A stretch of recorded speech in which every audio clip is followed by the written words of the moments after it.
In the last video, we looked at 10 reasons to own a Cessna Cardinal. In this video, we're going to take it for a flight to show you the performance and the in-flight characteristics.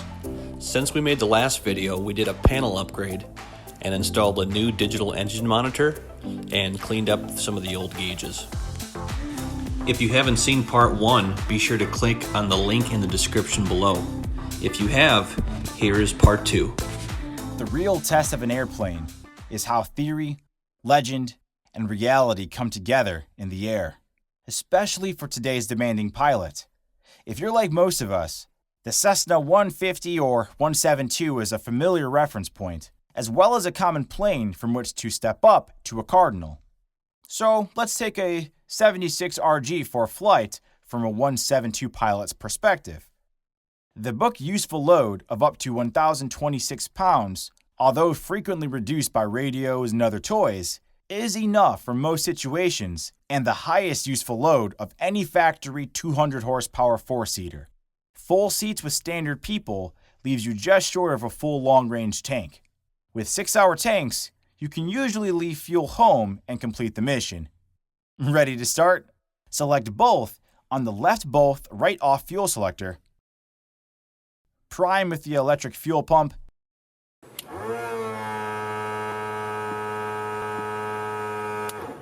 And crank with the mixture off. The Lycoming 4-banger is as strong as they come, and a predictable starter.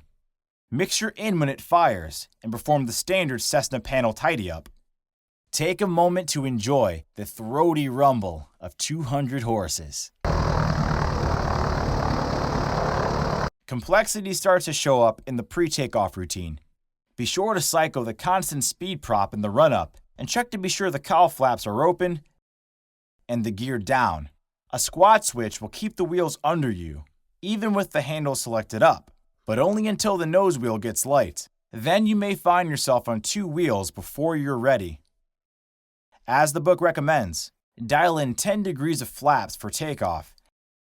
The flaps move back before they move down, so adding flaps adds wing area. It also moves the center of lift back a bit. Before you go, plan to scan the tach, manifold pressure, and fuel flow to be sure you're getting all the power you should. Line it up, add throttle gently, and feel those horses pull. The look and feel of takeoff are very 172-like. It just happens faster, with a little more rudder needed for P-factor and torque. Lighten the nose at 55 knots, and it will fly itself off around 60. The elevator is a little lighter than a 172 at rotation, and a little down trim will be needed to hold the best climb angle speed of 82 knots. Fully loaded on a standard day, you'll see 900 FPM of climb at low altitudes. This is the busiest moment in a Cardinal RG driver's VFR life, with power, prop, mixture, gear, flaps, and cowl flaps to think about. At first, this will take a few minutes, but in time, it becomes second nature. Just put every gauge at the top of the green and you'll be close enough to start with. And leave a few moments to act the handover to departure that can drop in the middle of this routine. Once established in a cruise climb, be sure to keep a special eye on the oil temp. Oil temps and cylinder head temps can be controlled with the cowl flaps, and on very hot days, a slightly richer mixture. If your Cardinal has consistently high oil temp, this can be resolved by installing a larger oil cooler. At a cruise altitude of around 8,000 feet, you'll be able to get around 68% power from the engine. At the 60% power setting, true airspeeds, in knots, will vary from 135 at 2,000 feet to 143 at 8,000 feet to a very efficient 140 on 8.6 GPH at 12,000 feet. That and a good tailwind aloft will make for some memorable trips. The Cardinal really shines on a longer trip. The 60 gallons of fuel in the 76 will take you 5 hours with a healthy reserve, enough time to put 700 miles or better behind you at 8,000 feet, further up higher. And the cabin is large enough to make it a pleasant journey. Most 172 pilots transitioning into the Cardinal have trouble calculating how far out to start down. If you plan a 300 FPM descent, you can almost always remain under the yellow airspeed arc. Based on this, a rule of thumb is 3 minutes per 1,000. So from 12,000 feet to a 2,000 foot pattern requires 30 minutes. At a 150 knot descent speed, that's 75 miles out. 5 miles from the airport, you can throttle slowly back down to 130 knots, where the first notch of flaps can go out. This helps slow to 100 knots at midfield downwind, a great time to throw out the gear. The gear can be lowered at 125 knots, but most Cardinal owners slow to 100 knots because they are buying the gear parts, just in case it matters. With this added drag, the rest of the pattern is standard Cessna, with the normal light elevator feel restored at the lower speed. In the winter, you'll notice that having the gear down has a significant effect on the heater, so you'll tend to keep those patterns tight below freezing. Holding 75 knots down final works out well, and the elevator will get even lighter as you cross the fence at 70 and enter the flare. The Cardinal does not take kindly to being forced down and may respond with a bounce. The normal 172 reaction to a bounce or balloon is all wrong for a Cardinal and will just make the next bounce worse. Instead of pushing the nose over, which the large stabilator does all too well, just hold still for a moment. You will find that the Cardinal sorts it all out on its own almost every time. If you want to improve the odds, a touch of power will bring things firmly under control.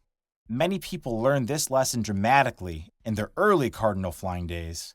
But after a few dozen landings, you'll find that the Cardinal crow hop just doesn't seem to happen ever again.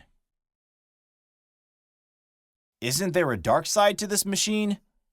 What about parts availability, landing gear maintenance, and why can we name several people who don't own one? Here's the straight skinny. It took Cessna a while to really get the Cardinal put together right. In the first year, 1968, an early decision was made to build the plane with a 150-horse engine. As the planned replacement for the 172, that was great for marketing, but the airframe just didn't respond well to that level of power. Rumor has it that the marketing department wrote the performance figures as well, or at least measured them with a very well-tuned 68. A neighbor who has a 68 says it's a perfect training airplane because it forces you to think about performance calculations on every takeoff. The 180 horsepower O360 engine installed in '69 helped a lot, but the airplane really didn't find its stride until the 177B model added a constant velocity prop in 1970. In 1975, the landing gear and brake fairings were redesigned, giving a little more speed. A 60-gallon fuel tank became available in 1973. The panel of early Cardinals was built around a car-like design, with a glare shield that extends just past the radio stack and leaves room on the right side for a glove box. This was expanded to full width in 1976, an important consideration if you dream of installing a fully tricked-out panel. Many pre-76 birds have impressive radio stack, but you can always use one more 3.5-inch mounting hole.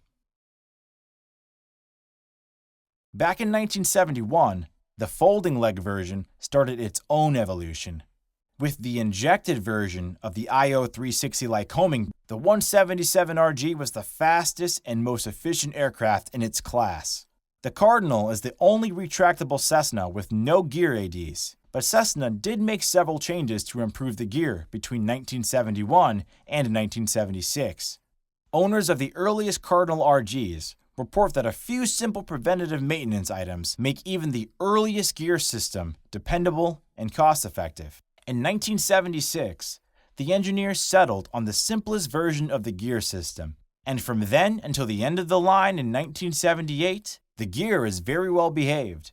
There are unique things to know about, but most Cessna RG mechanics will feel right at home. The 1978 version sported double the voltage and electrical system capacity, with the side effect of a quicker gear system time. The 78RG is probably the ideal Cardinal. History and stats aside, what are the real problems you might run into? There are a few common things you can expect.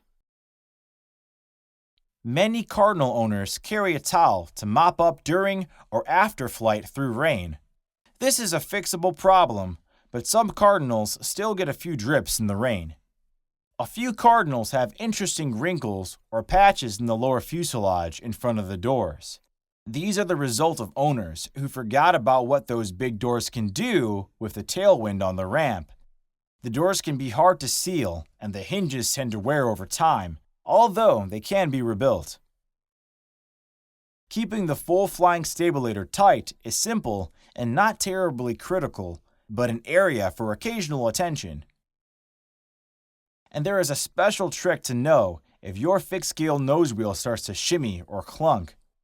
FG drivers learn to never let their mechanic fill the shimmy dampener without supervision, since overfilling can destroy this expensive part. In the event of governor work, if you have a D engine with a single dual mag, make sure your mechanic replaces the metal gasket under the governor. Forgetting this gasket causes all the oil to depart the aircraft, and that's never a good thing. The Cardinal shares this issue with Moonies, Arrows, and other aircraft, but we hate to lose a Cardinal to such a simple thing. Luckily, like many airplanes priced low enough for a mortal to own, the Cardinal has an active group of owners that will help you keep in touch with the latest wisdom in Cardinal ownership. You will find them on the Cardinal Flyers online webpage, as well as the CFO email digest. See the link in the description below. And luckily, many Cardinal owners are pretty well connected. These various owner forums are usually a good place to find the best bargain on parts. They are usually not hard to find.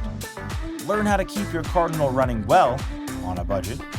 Find a well cared for Cardinal for sale, usually to a good home only, and identify the really crackerjack Cardinal shops and mechanics for those rare problems that require creative analysis.